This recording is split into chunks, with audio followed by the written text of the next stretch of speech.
Eu quero compartilhar com você uma porção das Escrituras Sagradas, uma das mais belas passagens das Escrituras Sagradas, a Bíblia, escrita ou narrada por Mateus, no capítulo 5, versículo de 1 a 3, onde ele diz as bem-aventuranças, ou beatitudes.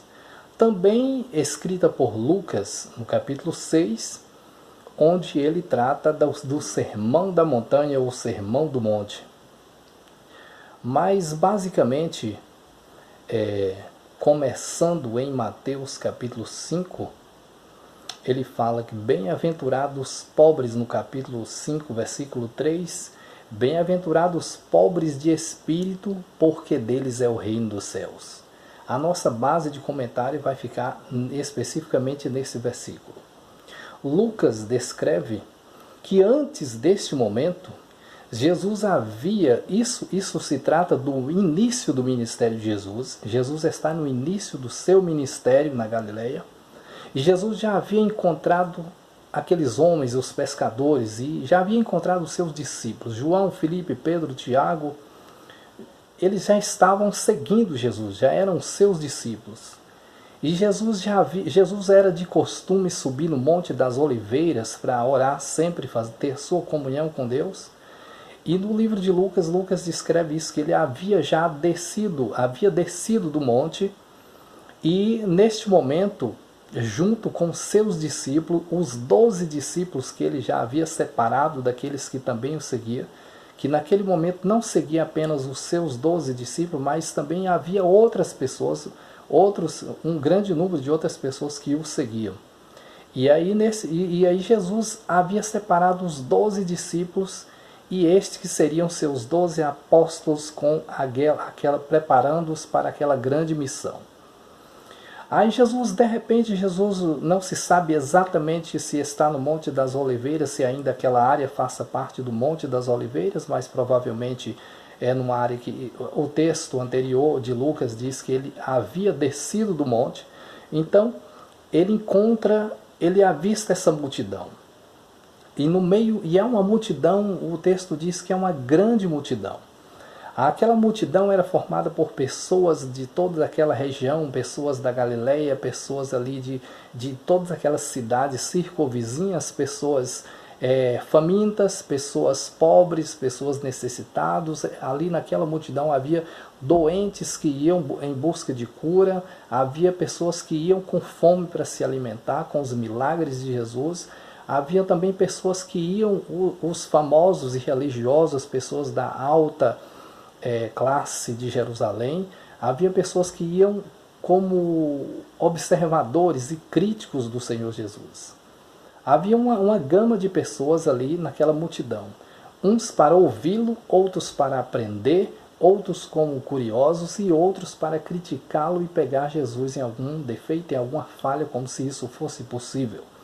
Mas Jesus ali, ele subindo-se, ao ver aquela grande multidão, ele se posiciona em um lugar mais alto do terreno, de modo que ele possa ver, seus olhos possam contemplar a todos, ou aquela grande parte da multidão.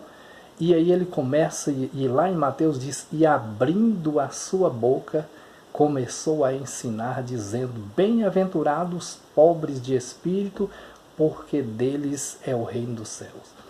Mas o que intriga, o que muitas vezes esse texto é levado de outra maneira, com outra conotação, outra ideia, mas o que Jesus quer dizer com pobres de espírito? Notem que ele está no início do seu ministério, falando para os seus discípulos, e qual é a ideia central e qual é a proposta do ensino de Jesus ali. Primeiro, Jesus está com seus discípulos. Jesus está querendo formar nos seus discípulos, querendo formar o caráter que esteja adequado com a pessoa e o caráter de Deus. Jesus está ensinando que a pobreza ali, ele não está falando, não quer ensinar economia, não quer dar uma aula de economia ou na área financeira, mas ele está querendo que as pessoas entendam que a humildade é o ponto fundamental e é o passo inicial para um crescimento, para uma grandeza na presença de Deus. Jesus está querendo trabalhar no caráter das pessoas. Jesus está falando ao mesmo tempo para os seus discípulos que bem-aventurados são os humildes, porque no meio daquela multidão há pessoas que se achavam autossuficientes, há pessoas que se encontravam em posição abastada, posição de poder, posição que se julgavam religiosas e conhecedoras de muitas coisas, da verdade, entre outras coisas, mas não entendiam que diante de Deus, ser humano, não há ser humano grande, grandioso, ser humano capaz de alguma coisa. Jesus está querendo trabalhar no caráter porque é a base fundamental para que se tenha um quebrantamento, para que se tenha um preparo para receber o reino de Deus. O pobre de espírito não é o miserável, o faminto, o descalço, o que não tem o que comer, o que calçar e o que vestir. Mas é aquele que é humildade, aquele que tem a capacidade de reconhecer que diante de Deus ele não é nada. É aquele que tem a capacidade de se quebrantar e se esvaziar de si mesmo para dar lugar ao ensino e o caráter de Deus na sua vida, que vai proporcionar o crescimento espiritual que, consequentemente, lhe mostrará uma vida futura, uma vida duradoura, uma vida segura, uma vida de felicidade plena com o Senhor. Ainda que nesta vida, ainda que nesta terra se sofra as dificuldades, se sofra com as dificuldades e os problemas da vida que são normais, ocasionados por causa do pecado, ainda que se sofra por nome de Jesus Cristo ou pelo nome de Cristo, herdará-se-ão uma vida de felicidade plena, uma vida de gozo, uma vida concreta na plenitude da graça de Deus.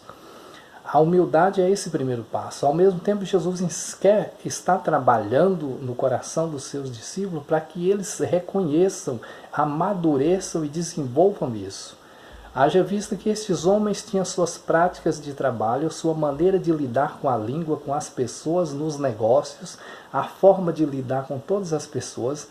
Alguns, por ocasiões, eram arrogantes, grosseiros, estúpidos, e de repente agora estão seguindo Jesus e ouvindo esse maravilhoso conselho.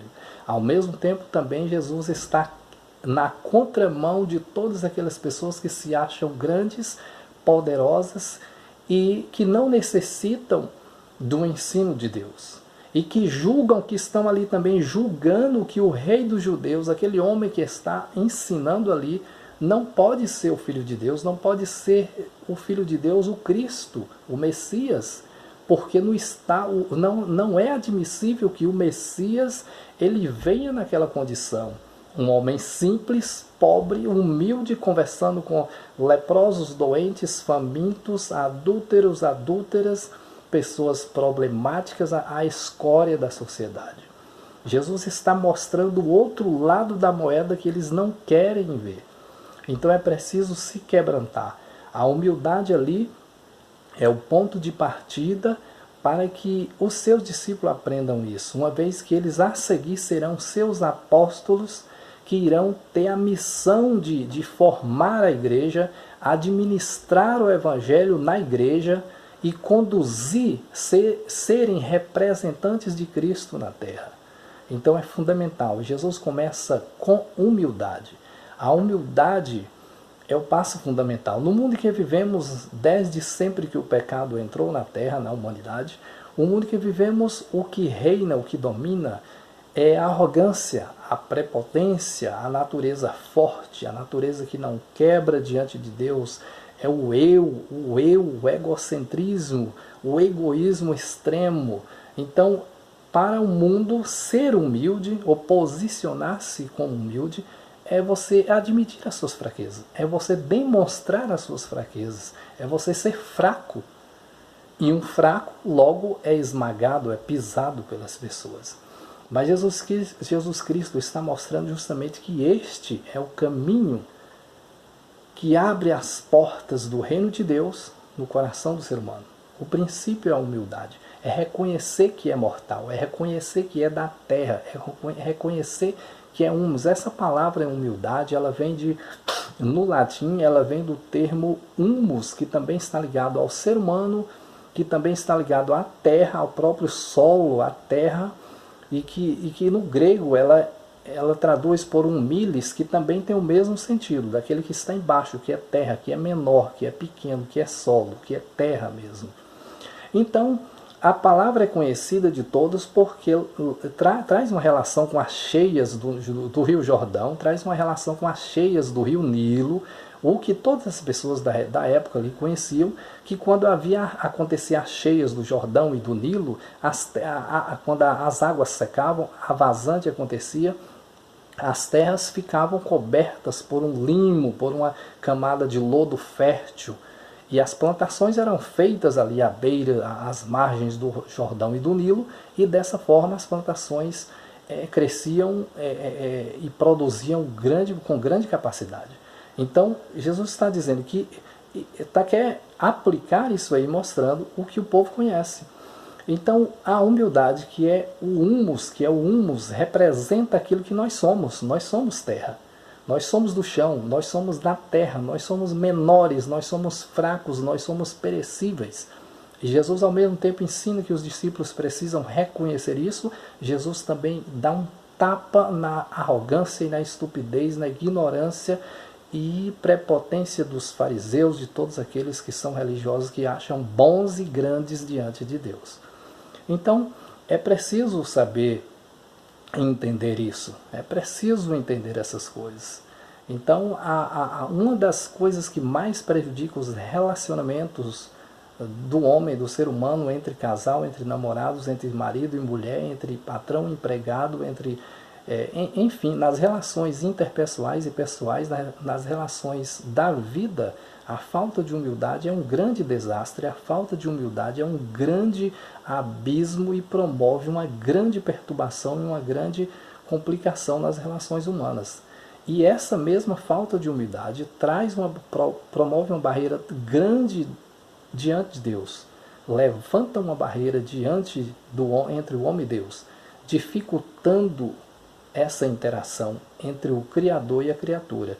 Porque a humildade, a capacidade de reconhecer que é menor, que é fraco, que é incapaz de resolver todas as suas coisas, que é incapaz de resolver a sua vida e as suas coisas, que necessita de Deus, que Deus é grande, que é poderoso e que nós, como seres humanos, precisamos do Senhor. Nós não somos nada, ainda que pensemos que somos alguma coisa, não somos nada, e a vida tem mostrado isso a todo instante. Então é preciso. Os discípulos precisavam entender isso. E eles entenderam. E estes homens entenderam tanto que esses homens incendiaram o mundo. Incendiaram o mundo com o Evangelho, com as pregações, com seus sermões e as suas vidas exemplificadas e firmadas na rocha, que é o Senhor Jesus Cristo. Então, ficando desse primeiro verso, é o que queremos parar por aqui. A humildade é o primeiro passo. É o elemento principal do primeiro passo nessa escada do crescimento espiritual para uma vida na plenitude da graça e do amor de Deus. Amém?